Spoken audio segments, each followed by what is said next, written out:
kesibukannya untuk awal tahun ini udah sibuk ya, kita persiapan SEA Games ya, yang nggak lama lagi bulan Mei, eee, setelah lebaran itu udah langsung nggak lama kemudian berapa hari kita udah berangkat ke Hanoi, Vietnam untuk persiapan SEA Games.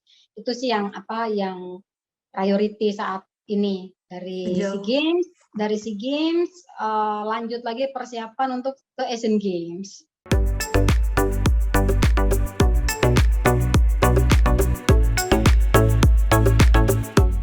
Iya, ini kita, baru dapat, apa ya, kabar yang cukup mengecewakan lah. Maksudnya, saya sendiri sebenarnya sudah mempersiapkan tim, gitu ya. Tim untuk try out, training camp, dalam rangka persiapan baik itu SEA Games, Asian Games, kemudian kami ada lagi kejuaraan dunia, habis Asian Games, di Oktober itu.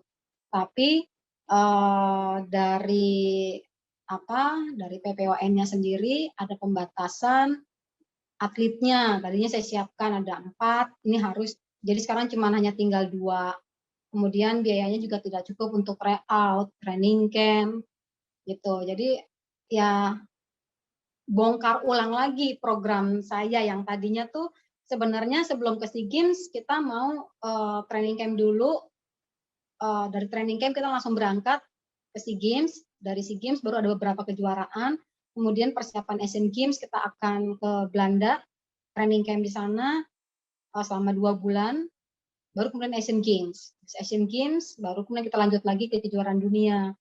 Tapi, dapat kabar dari PB Persaninya bahwa dananya nggak cukup untuk itu. Jadi saya harus program yang sudah saya buat 1 tahun ini, saya harus bongkar lagi untuk bisa memenuhi targetnya mau terpenuhi dengan dana yang sangat minimal, gitu.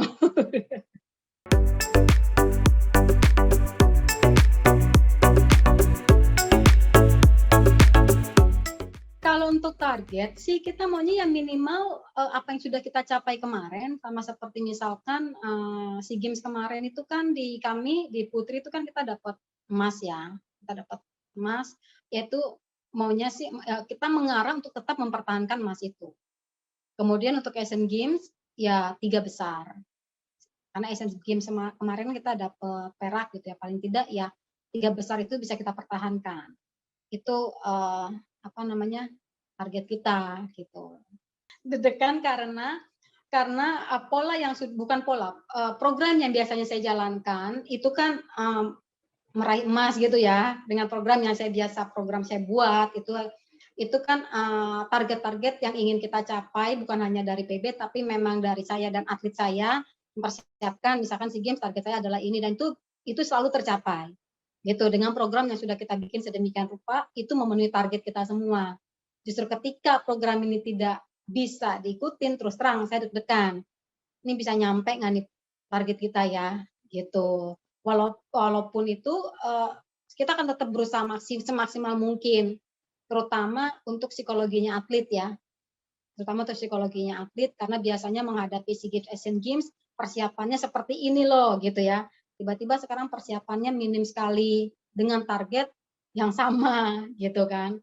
Itu deg-degan sih, tapi show must go on gitu. Semuanya tetap berjalan dengan target yang sama. Ya, itulah salah satu seninya kita sebagai pelatih untuk bisa mengatur program gimana supaya tercapai target yang kita inginkan. Itu sih, itu ya, itu tinggal bagaimana kita mengaturnya gitu dan ya itu sebagai menjadi suatu pembelajaran sendiri, suatu pengalaman sendiri lagi sih gitu.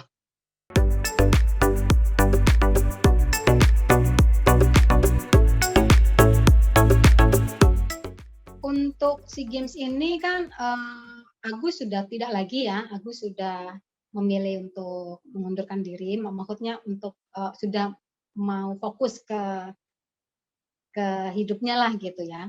Nah saat ini, kalau untuk dari Rifda, ya target yang sama gitu, tetapi walaupun nanti kita belum, membidik alatnya, kita lihat peluangnya karena saat ini pun saya lagi masih menggali data lawan. Karena pada waktu kemarin kan Vietnam belum terlalu bagaimana, tapi kan saat ini kan Vietnam tuan rumah. Dan saya lihat data-data mereka itu seperti Vietnam di kejuaraan dunia kemarin di Jepang mereka ikut gitu ya. Dan kita lihat cukup kuat. Ini jadi bukan hanya Malaysia, tapi sekarang ini ada Malaysia dan Vietnam yang cukup kuat membayangi Rifda. Gitu. Itu jadi tapi tetap kami sendiri tetap berharap, tetap memprogramkan untuk Rifda bisa mencapai targetnya, walaupun kondisinya saat ini kan dia lagi soman nih. Lagi soman OTG gitu, sebenarnya OTG dia, tapi karena ada teman pelatnas teman pelatnasnya yang positif kan kita harus karantinakan kan gitu. Kemudian ya dia lagi isoman, nah saya berharap setelah isoman ini kita tancap gas lagi, langsung tancap gas lagi nih gitu. Ya karena situasi seperti ini kan segala sesuatunya dinamis sekali. Sama benar-benar tidak bisa ada yang bisa nggak ada yang bisa kita prediksi gitu loh. Jadi maksudnya kita prediksi begini tiba-tiba berubah. Itu yang kemarin tahun lalu pun kami alamin, kami jalanin seperti itu, latihan latihan lagi, tutup lagi. Itu terus terang mempengaruhi kondisi kita gitu.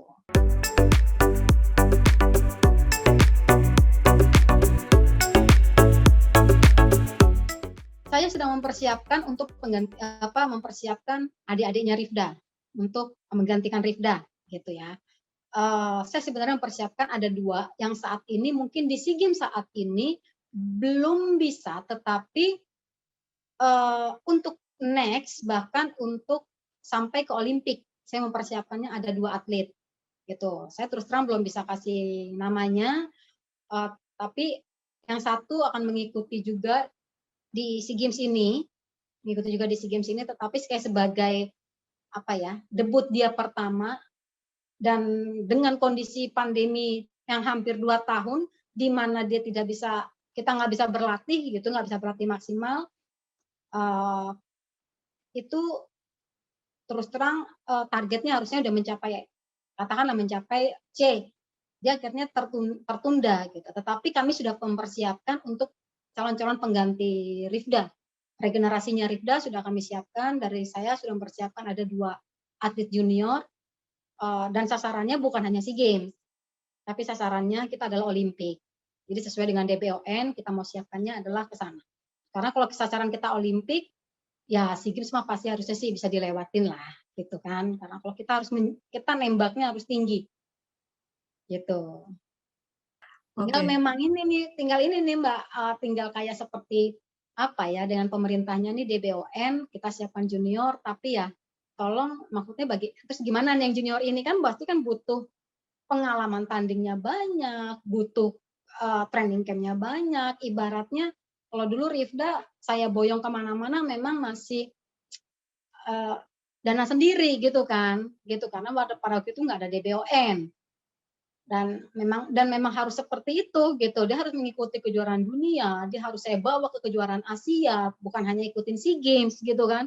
Untuk bisa berhasil di sana kan saya harus bawa dia sering-sering ikut kejuaraan dunia, tingkat Asia. Walaupun itu akhirnya dukungannya tuh nggak ada dukungan dari pemerintah. Gitu loh, itu sendiri. Jadi pemerintah ngelihatnya, oh iya ini nanti SEA Games gimana? Oke, SEA Games medali. Maunya kan begitu ya. Yang udah jadi baru dibina. Gitu. Nah, padahal harapan kita adalah di DBON ini ya sebelum atletnya jadi dong dibinanya. Gitu. Jadi ibaratnya saya bagaimana saya mempersiapkan seorang Rifda untuk menjadi katakanlah tambang medali di senam. Itu kan sudah saya lakukan hal-hal seperti ini. Berapa biayanya sebenarnya sudah tahu. Nah, sekarang materinya ada. Tapi ya kita kan terbatas ya, terus-terusan keluarin dana seperti itu terbatas juga. Jadi ya kita menyiapkan materi, menyiapkan atlet, ya saya berharap justru si junior-junior ini yang bidikannya adalah Olimpik, ya diperhatikan, dibina. Gitu. Itu sih harapan kita tanpa harus berharap di Olimpik tetapi sudah langsung diminta emas SEA Games. Nah, kan nggak begitu juga ya, gitu loh.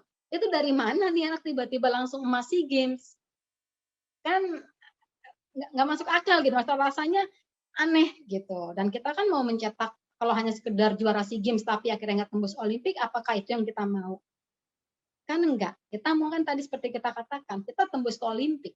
Sasaran kita ke Olimpik, maka SEA Games akan bisa kita lalui.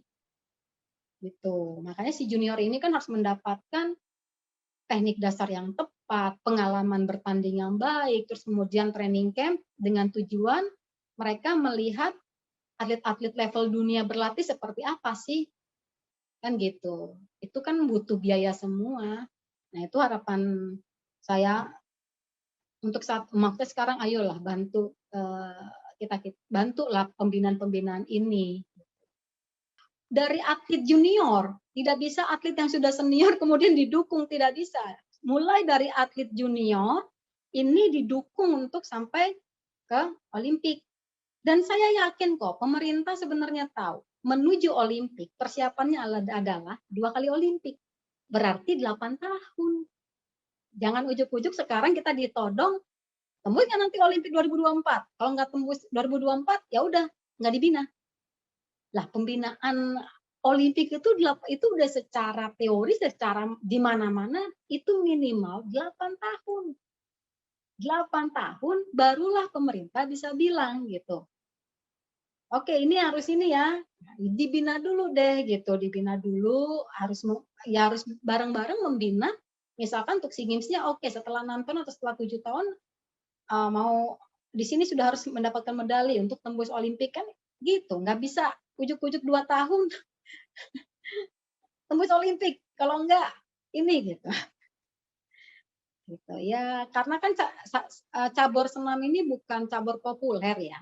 Bukan seperti apa ya?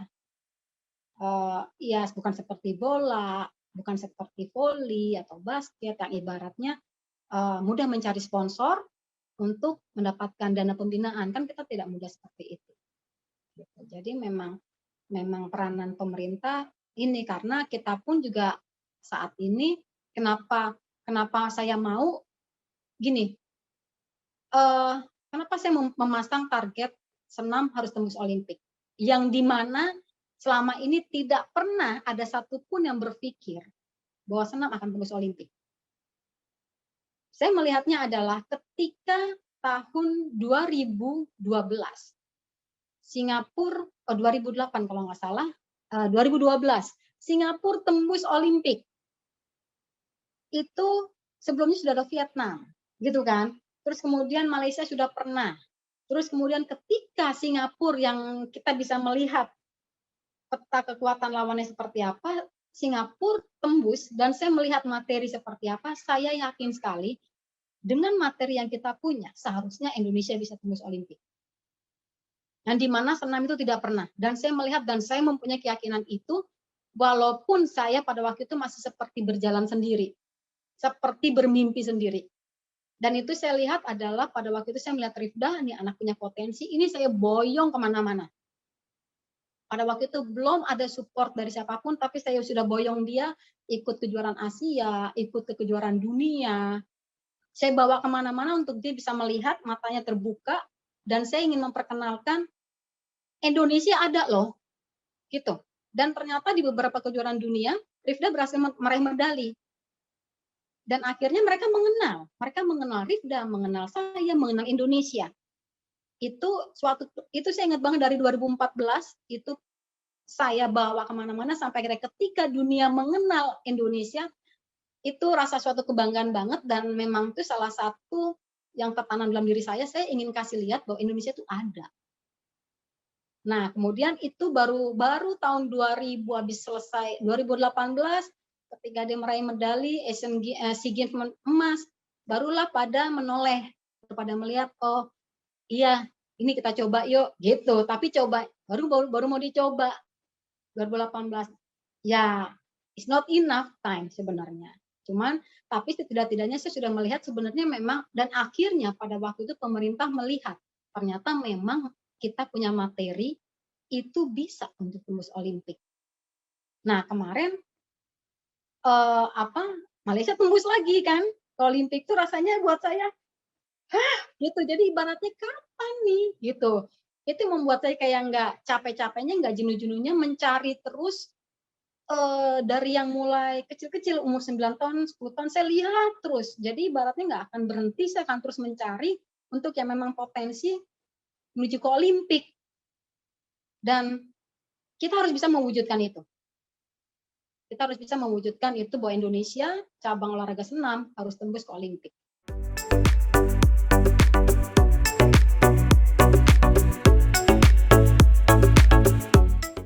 Kalau untuk menjadi seorang atlet senam, nah kan gini, saya sendiri kan punya klub ya. Jadi pertama-tama sebenarnya semua cabur sama, pemasalan dulu. Pasti pemasalan dulu, memasyarakatkan dulu. Semua sudah kenal senam, baru kemudian kita jaring menuju untuk mana nih, baru talent scouting. Nah, ketika sudah talent scouting, saya sudah mendapatkan bibitnya, saya harus tanya anak dan tanya orang tua. Gitu, tanya anak karena saya tidak mau, karena harus dari mereka yang mau menjadi seorang atlet senam, dan saya akan tanya seberapa jauh mimpinya dia.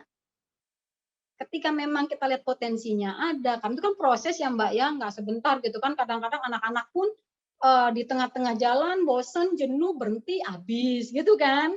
Nah, pertama tapi harus saya tanya dulu anaknya. Ketika anaknya senang, terus kemudian saya tanya, pernah maksudnya mungkin punya idola siapa atau apa. Saya ingin tahu apakah dia mengikuti senam dunia nggak sih gitu. Nah, yang kedua parents.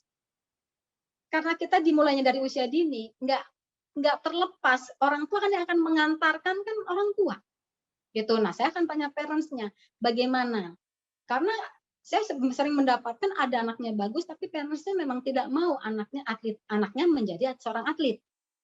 Nah gitu, jadi nggak semuanya, jadi memang dua ini dulu, jadi supaya jangan kita di tengah jalan terputus, karena peranan orang tua ini sebagai support sistemnya jalannya pembinaan seorang atlet itu sangat penting. Jadi ketika atlet mengalami up and down, peranan orang tua itu sangat-sangat dibutuhkan untuk mendukung anak ini terus mencapai kepada mimpinya, kepada tujuan kita bersama. Dan demikian juga kan sama seperti mereka dimulai dari SD, urusan sekolah, pasti kan orang tua. Gitu kan. Nah, ini kan kerja, karena ini kan masa depan anak kan nggak berhenti cuman sampai atlet selesai, kan tidak. Kita harus memikirkan dia ketika selesai menjadi atlet, bagaimana dia di masyarakat, bagaimana masa depan dia, kan kita harus pikirkan ke sana. Untuk sekolahnya juga. Nah, itu tahap yang paling dasar kalau ini sudah, karena kedepannya akan banyak hal-hal non teknis yang akan dihadapin. Makanya pilar ini harus kuat, baik itu dari segi pelatihnya ya, atletnya dan orang tuanya. Ini harus sejalan, harus satu visi, baru akan bisa mencapai ke sana.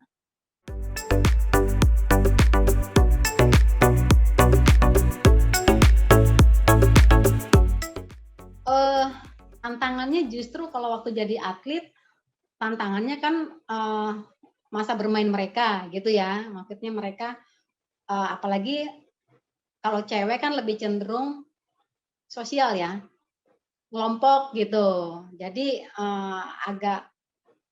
agak sulitnya adalah ketika terutama di usia-usia puber.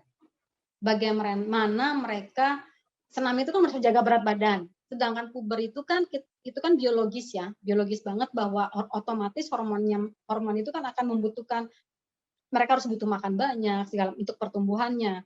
Itu kemudian di usia itu mereka juga lagi yang mau bergaul gitu. Ini tantangan sekali buat mereka untuk bisa meraih tujuan utama mereka sebagai seorang misalkan atlet level internasional, high performance. Nah, saya selalu sampaikan ke anak-anak saya, atlet saya, bahwa menjadi seorang wanita, kalian harus kuat. Tanpa mengabaikan, tanpa melupakan kewanitaan kalian. Gitu. Jadi maksudnya mereka kuat tapi mereka tetap feminin. Mereka tetap wanita. Jadi mereka kuat, mental mereka kuat. Gitu. Karena mental mereka harus kuat karena mereka melawan tadi itu. Harus melawan tadi kenikmatan dunia. Ibaratnya karena mereka harus abaikan, nggak bisa bermain seperti yang lain gitu kan. Mereka harus tahan makan, harus tahan segala-galanya. Beda dengan yang cowok. Cowok ibaratnya lagi puber makan banyak hanya lari berapa kilo, balik lagi. Kita kan enggak, makan banyak disimpan jadi lemak, gitu kan. Nah itu tuh saya melihat atlet saya ketika masa-masa puber itu masa-masa neraka buat itu pelatih, orang tua, dan atlet. Kenapa? Dia harus jaga berat badan, tapi dia sendiri itu kan hormon ya. Dia harus lawan kayak gimana. Nah, kami juga sebagai pelatih juga satu sisi ingin mempush maksa mereka, tetapi itu biologisnya mereka, gitu. Demikian juga orang tua, anaknya bete. Ini kan usia-usia itu kan usia-usia paling parah gitu. Makanya di dunia senam, di usia puberti mereka, itu adalah seperti kayak persimpangan. Mereka akan maju terus atau mereka akan berhenti. Atau mereka akan stop. Nah, makanya di sini sampai saya sampaikan juga peranan orang tua sangat kuat. Gitu, apalagi terutama seorang ibu. Itu. Nah, saya ingin atlet-atlet saya menjadi seorang yang kuat. Kenapa? Disinilah dibentuk di dunia olahraga, mereka dibentuk menjadi wanita-wanita yang kuat. Mentalnya kuat, kepribadian mereka kuat, mereka tidak mudah tergoda, mereka bisa disiplin, time management mereka bagus, self management mereka bagus. Itu dampak positif dari olahraga. Apalagi dan itu tidak hanya untuk pria, apalagi saat ini kan ya. Udah bukan bicara emansipasi lagi, tetapi peranan wanita dengan pria itu sama. Kita bisa lihat para menteri kita, menteri-menteri yang hebat, yang perempuan gitu kan, dan di belakangnya saya yakin menghadapi bukan hanya masalah pekerjaan mereka, tetapi menghadapi hal-hal non teknis seperti itu gitu. Itu mereka orang-orang kuat. Nah, saya ingin atlet-atlet saya juga seperti itu. Tapi mereka tetap wanita. Gitu. Jadi saya tetap inikan ke mereka, kalian kuat, badan bagus, tetapi mental, terutama kepada mental dan karakter. Karakter mereka harus bagus, mental mereka bagus, dan mereka harus berpikir kepada Indonesia. Gitu, maksudnya adalah kalian menjadi seorang atlet Indonesia, apa yang sudah diberikan oleh bangsa, oleh apalagi kan mereka dapat medali seperti Rida kan sampai udah dapat PNS ya. Ya kan? Jadi istilahnya ya udah kamu udah mendapatkan itu, apa sekarang yang kamu bisa berikan untuk Indonesia. Jadi ya saya tanamkan di dunia olahraga lah kita bisa itu tadi kayaknya udah banyak lah yang mengerti bahwa Indonesia Raya atau bendera merah putih berkibar ya ketika medali emas, ketika medali itu kita dapatkan gitu. Nah, untuk mencapai ke sana itu diperlukan suatu watak kepribadian yang kuat. Dan dunia olahraga itu membentuk watak yang baik, karakter building yang baik karena mereka dibina sejak dini. Jadi walaupun anak-anak saya, atlet saya tidak menjadi atlet levelnya misalkan dunia, tetapi karakter mereka sudah seorang karakter yang sangat kuat karena dari kecil mereka sudah diajarkan self management, time management, time management, self management. Mereka harus mengatur waktu. Bayangkan Mbak, kalau latihan, jadi mereka harus ada PR segala macam. Ini kan Jakarta, apa-apa macet. Jadi mereka dari pulang sekolah harus ke tempat latihan langsung. Gimana caranya supaya mereka harus bisa mengerjakan PR. Jadi benar-benar time manajemennya tuh harus bagus banget. Jadi mereka nggak bisa males-malesan, mau main gadget-gadget lama, ya mereka yang rugi. Jadi anak-anak tuh kalau misalkan nilainya misalkan jelek, saya nggak ini gitu ya, nggak apa. Saya bilang berarti kamu kebanyakan main gadget mungkin. Gitu. Karena sebenarnya ketika mereka manajemen time manajemennya bagus, semuanya akan berjalan dengan baik. Dan itu peranan itu dan bertepatan saya kan di Putri ya, atletnya artistik Putri kan, dan saya menempa mereka ya itu tadi bahwa mereka harus menjadi ini yang kuat, dan olahraga tuh salah satu dampak yang positif buat mereka. Apalagi nanti mereka menjadi ibu. Sama seperti saya kan akhirnya udah menjadi ibu.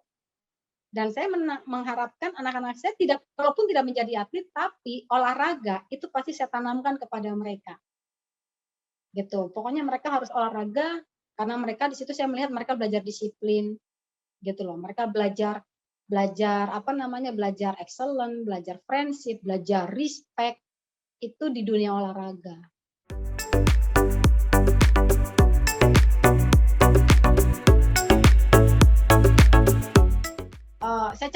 campur ya bahasa Inggris sama itu ya. Hard work,